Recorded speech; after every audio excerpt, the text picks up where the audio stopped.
ধন্যবাদ মাননীয় স্পিকার। নোটিশটি উত্থাপন করেছিলাম জনস্বার্থে। বক্তব্য সবাই যখন দেয় জনস্বার্থেই দেয়। আমরা বিরোধী দলের পক্ষ থেকে পর্যন্ত 4 জন কথা বলেছেন বা 5 জন, আমি এখন বলছি। আমার মূল বক্তব্যে যাওয়ার আগে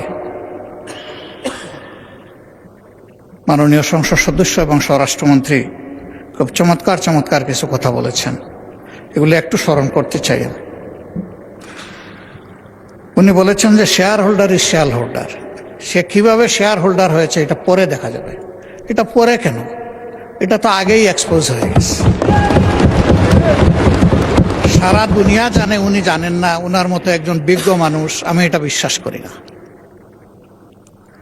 এই ব্যাংক থেকে উনি একা নিয়েছেন তার নিজের নামেই 82,000 কোটি টাকা, আর তার সমুদয় শেয়ার যেগুলা তিনি কিনেছেন 82% মালিক হয়ে গিয়েছেন, এগুলার মূল্য হচ্ছে মাত্র 12,000 কোটি টাকা। অর্থাৎ তিনি কই তেল দিয়ে শুধু কই বাঁচেন নাই, কইও বাঁচছেন, শোল মাছও বাঁচছেন, এবং সবগুলা ব্যাংক থেকে ডাকাতি করা টাকা।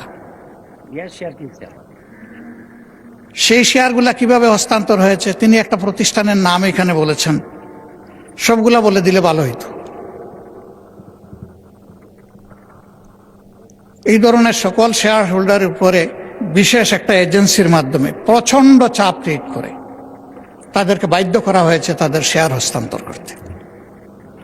এরা তো হস্তান্তরের জন্য এই শেয়ারগুলা কিনে, তারা যুগ যুগ ধরে এই ব্যাংকের সাথে ছিল এবং যথারীতি এই ব্যাংক সবাইকে স্যাটিসফ্যাক্টরি সার্ভিস দিয়ে চলছিল, ডিভিডেন্ড দিয়ে চলছিল। একটা মাত্র ব্যাংক, যে ব্যাংক তারল্য ট্রেডিশন ব্যাক করে কোনো পরীক্ষা ছাড়াই তাদেরকে নিয়োগ দেওয়া হয়েছে। একটা কাগজে কেউ না কেউ সই করে দিয়েছে, এইটাই তার নিয়োগ লেটার। মাননীয় বিরোধী দলের নেতা, আপনি ভালোই বলছেন, কিছু কিছুটা অস্পষ্টতা আমার কাছে মনে হয় যে তিনি বলতে কাকে আপনি মিন করছেন, আর যেই আমলে এভাবে নিয়োগে বৈষম্য করা হয়েছে, অবৈধভাবে নিয়োগ দেওয়া হয়েছে, সেটা কি ফ্যাসিস্ট আমলে নাকি ইন্টারিম সরকারের আমলে? ক্লিয়ার করে বললে সবাই উপকৃত হবে। জি জি, এটা ফ্যাসিস্ট আমলে, কিন্তু সালাউদ্দিন সাহেব একটা অংশ এনেছেন, আরেকটা অংশ আনেন নাই। সরকার পরিবর্তন হওয়ার পরে 5 আগস্টের পরে আমরা যতটুকু জানতে পেরেছি যে তাদের সকলকে আবার পরীক্ষায় আসার জন্য ইনভাইট করা হয়েছিল, যে আসেন, বিনা পরীক্ষায় আপনারা চাকরি নিয়েছেন, মিনিমাম নিয়মটা মানে এখন আপনারা চাকরিতে ফিরে আসেন। তারা কেউ আসেনি। কেন তারা আসলো না?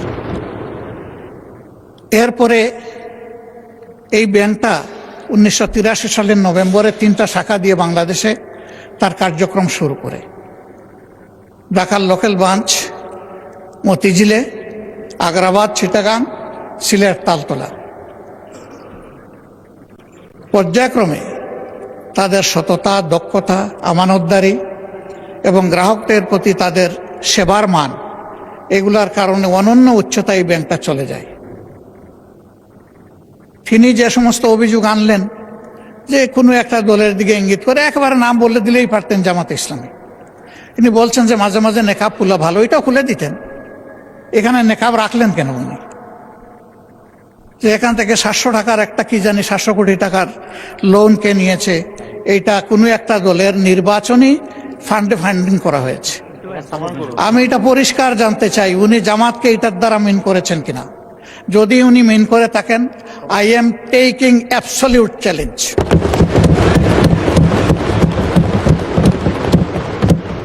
তিনি এটা প্রমাণ করতে পারলে আমি তাকে একটা মেডেল দিব পার্সোনালি। এরপরে কার ছেলে, কার নাতি, কোন কোম্পানি, শুধু ইসলামী ব্যাংক না, যে কোনো ব্যাংক থেকে চুরি ডাকাতি অসততার মাধ্যমে কিছু নিয়ে যদি আত্মসাৎ করে থাকে, তার ব্যাপারে অবশ্যই তদন্ত করে স্টার্ন অ্যাকশন দেশের বিদ্যমান আইনে নেওয়া উচিত। এটা আমি শফিকুর রহমান হলে আমাকেও যেন স্পেয়ার করা না হয়। মাননীয় স্পিকার, এই ব্যাংকটিতে ক্ষুদ্র একজন ব্যবসায়ী হিসাবে আমার বসার সুযোগ হয়েছিল 2005 থেকে 2011 সাল 6 বছর ব্যাংকের বোর্ডে বসতাম, শিখতাম, জানতাম, বাংলাদেশের অর্থনীতিকে বোঝার চেষ্টা করতাম। সেই সময়টা এই ব্যাংক এককভাবে বৈদেশিক রিমিটেন্সের 32% পর্যন্ত আর্ন করত। তার ডিপোজিট, তার তারল্য, তার ইনভেস্টমেন্ট, সকল টার্নওভারে ইম্প্যারালাল একটা ব্যাংক ছিল। সবগুলা সরকারি ব্যাংক মিলেও তার সমতুল্য ছিল না। কিন্তু তখন বয়ান বানাতেন একজন বিশেষ অর্থনীতিবিদ ডক্টর আবুল বারাকাত। তিনিও আঙ্গুল তুলতেন জামাত ইসলামের দিকে, যে এখান থেকে জামাত ইসলামী হাজার হাজার কোটি টাকা নিয়ে যাচ্ছে। তার এই বয়ানের ভিত্তিতেই শেষ পর্যন্ত এই ব্যাংকে অভ্যুত্থান করা হলো, দখল করা হলো। 15.5 বছর দুঃশাসন চালানো হলো। কই প্রমাণ কোথায়? 15.5 বছর তো কম না। এখনো আবার একই তালে যদি কথা বলা হয়, আমি বলবো আমরা কি আবার সেকেন্ড আবুল বারাকাত হতে যাচ্ছি? আন্দাজ অনুমানের ভিত্তিতে কোন মহিলার কোন কোটেশন সংসদের মতো একটা প্রেস্টিজিয়াস জায়গায়, এগুলো আসলে আমরা আশা করি না। ওই মহিলাকে সংসদে হাজির করা হোক, যদি কোনো প্রভিশন থাকে সংসদে গণশুনানিও হোক, অসুবিধা নাই। আরডিএস প্রকল্প কোনো দলের নয়, কোনো ধর্মেরও নয়। আমি নিজে বোর্ডে ছিলাম, আমি জানি এখানে বিভিন্ন ধর্মের মানুষ এখান থেকে বেনিফিশিয়ারি। এখানে দল ধর্ম দেখা হয় না, এখানে টার্গেট গ্রুপকে প্রাধান্য দেওয়া হয়। উনি কত 11,000 কোটি টাকার একটা রেফারেন্স দিয়েছেন। কে নিয়েছে এটা? আমি, আমার সহকর্মীরা? যদি এরকম হয়, দলের ফান্ডে যদি 1 টাকাও আসে, আমি বলবো সার্চ লাইট দিয়ে এটা তালাশ করে আমাদের বিরুদ্ধে যেন অভিযোগ। মাননীয় স্পিকার, আপনাকে ধন্যবাদ। আমি যা আশঙ্কা করছি সেটা এখন বলতে চাচ্ছি। ব্যাংকে পরিবর্তন যে কোনো সময় আসতেই পারে। ব্যাংকের স্বার্থে আসতে হবে, গ্রাহকের স্বার্থে আসতে হবে, মালিকের স্বার্থে আসতে হবে। আমি এই ব্যাংকের একজন মালিক। আমার 10 টাকা মূল্যের একটা শেয়ার আছে। আমি আমার এই শেয়ারের দাবি কখনো ছেড়ে দেব না। আমার এই 10 টাকা মূল্যের শেয়ারের পক্ষে আমি আমার রাইট ধরে রাখার জন্য, এস্টাবলিশ করার জন্য যা করা দরকার তাই আমাকে করতে হবে। আমি তার রাজনৈতিক পরিচয় করব না। আমি করব এই ব্যাংকের একজন গ্রাহক হিসাবে, একজন মালিক হিসাবে। এইভাবে রাজনৈতিক পরিচয় থাকা কোনো দোষের বিষয় নয়। আর এই ব্যাংকের গ্রাহক শুধু জামাত ইসলামের মানুষরাই নয়, এই ব্যাংকের গ্রাহক বিএনপির বহু লোক আছেন, আমার পরিচিত অনেক লোক আছে, অন্যান্য দলের আছে, অন্যান্য ধর্মের আছে। এটা সকলের ব্যাংক। এই ব্যাংক একক কারণ না। ওই ব্যাংকের গায়ে লেখা নাই যে এই ব্যাংক এরাই শুধু সুবিধা নেবে, বাকিরা পারবে না, এরাই শুধু গ্রাহক হতে পারবে, বাকিরা পারবে না। এই ধরনের কিছু লেখা নাই। এগুলো হলো বানায়ট বয়ান। ব্যাংকটাকে ধ্বংস করেছেন শেখ হাসিনা এস আলমকে তার হাতিয়ার হিসেবে ব্যবহার করে। আমরা এখন স্পষ্টত দেখতে পাচ্ছি সেই এস আলমকে আবার ফিরে আসার পথ করে দেওয়া হয়েছে। এর প্রমাণ এই যে ডেপুটি গভর্নর বাংলাদেশ ব্যাংকের সাবেক, তিনি রংপুরের রিজিওনাল ম্যানেজার থাকা অবস্থায়, ডিরেক্টর থাকা অবস্থায় অনিয়মের 52 লাখ টাকার অভিযোগ তার বিরুদ্ধে প্রমাণিত হয়েছে। তাকে তখন শাস্তি দেওয়া হয়েছে। আর 5 আগস্টের পর তিনি স্বৈরাচারের দূষর এবং দুষ্কৃতকারী হওয়ার কারণে তিনি শেষ পর্যন্ত এখান থেকে বাধ্য হয়েছেন চলে যেতে। সেই লোকটাকে এনে এখানে বসানো হলো। তিনি যখন ডেপুটি গভর্নর, তখন এস আলমের সকল অপকর্মের তিনি ছিলেন সহযোগী, এবং সেই হিসাবে তিনি একটা প্রাইজ পেয়েছিলেন। তার স্ত্রীর নামে ভুয়া কোনো প্রতিষ্ঠানের অস্তিত্ব নেই, সেখানে 3.5 কোটি টাকা এক্সিম ব্যাংক থেকে গিফট লোন দেওয়া হয়েছে তাকে। তিনি অসৎ। সেই লোকটাকে এনে একটা বিধ্বস্ত ব্যাংকের মাথার উপর বসায় দেওয়া, এটা কোনো যুক্তিতেই মেনে নেওয়া যায় না।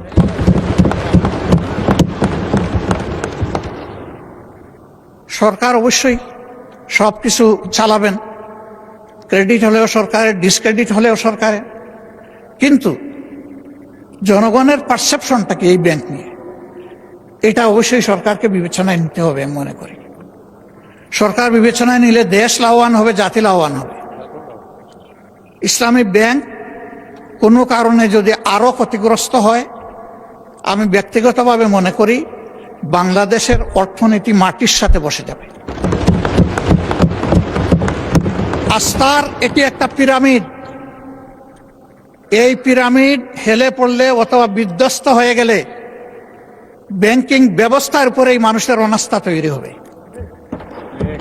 এবং এই অনাস্থা বাংলাদেশের জন্য কোনো ভালো বার্তা বয়ে আনবে না। যারা রিমিটার তাদের কষ্টে অর্জিত টাকা বাংলাদেশে পাঠায় পরিবারের জন্য, দেশবাসীর জন্য, তাদের মধ্যেও এখন অস্থিরতা তৈরি হয়েছে।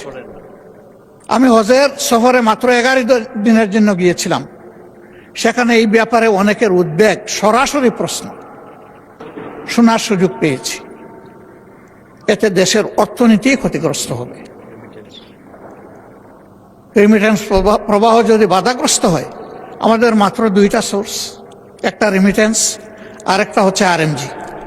আরএমজিও এখন বিভিন্ন চ্যালেঞ্জের ভিতর দিয়ে অতিক্রম করছে। রেমিটেন্সও যদি বিপদে পড়ে যায়, তাহলে আমাদের দেশের অর্থনীতিটা গিয়ে কোথায় দাঁড়াবে মাননীয় স্পিকার?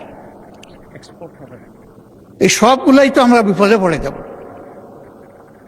এই জন্য আমরা অনুরোধ করব, জোর জবরদস্তি করে যাদের কাছ থেকে এই শেয়ারগুলা ডাকাতি করে নিয়ে যাওয়া হয়েছিল, অনতি বিলম্বে সসম্মানে সেই মূল্যেই তাদের কাছে আবার শেয়ারগুলা ফিরিয়ে দেওয়া।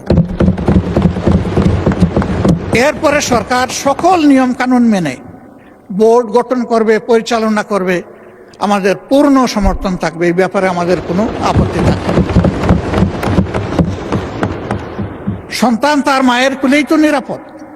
ওরা তো সৎ মা হয়ে এসেছিল, ওদের কোনো দরদ ছিল না, ওরা ডাকাতি করেছে। এখন আবার যদি অসৎ লোকদেরকে দিয়ে এই ব্যাংক পরিচালনা করা হয়, যা আছে তাও শেষ হয়ে যাবে, উধাও হয়ে যাবে। আমাদের উদ্বেগটা এই জায়গায়। তখন যখন এই সমস্যা দেখা দিয়েছিল, মাত্র 4 দিনে ওখানে 70,000 কোটি টাকা ব্যাংক থেকে মানুষ উত্তোলন করে ফেলেছিল। আমরা একটু অনুরোধ জানিয়েছিলাম একজন গ্রাহক হিসাবে, ছোট্ট একজন মালিক হিসাবে, একটু ধৈর্য ধরুন, ব্যাংকটাকে বাঁচতে দিন। থেমে গিয়েছিল। এখন কি বলবো মানুষকে? এখন তো বলার কিছুই খুঁজে পাচ্ছি না। এই জন্য আপনার মাধ্যমে আমি মাননীয় প্রধানমন্ত্রীকে বিশেষভাবে অনুরোধ করব, বিষয়টা নিয়ে তিনি যেন সিরিয়াসলি ভাবেন। কোনো পূর্ব ধারণা থেকে নয়, বাস্তবতার ভিত্তিতে এই ব্যাংকটাকে বাঁচাতে হবে। আমরা বিশ্বাস করি এই ব্যাংক বাঁচলে, তার আগের জায়গায় ফিরে আসলে, ব্যাংকিং ব্যবস্থাপনার উপরে মানুষের আস্থা আবার ফিরে আসবে। অর্থনীতির 2 চাকার 1 চাকা ব্যাংক আর 1 চাকা স্টক মার্কেট। ব্যাংকে আস্থা ফিরে আসলে অবভিয়াসলি হাত ধরে স্টক মার্কেটও আস্থা ফিরে আসবে। আমরা আমাদের দেশটাকে সামনে একদিকে যাচ্ছে, এটাই দেখতে চাই। আর লেম এক্সকিউজ এবং ব্লেমের যে বিষয়গুলো এখানে চলে আসে, এটা থেকে আল্লাহর কাছে আশ্রয় চাই।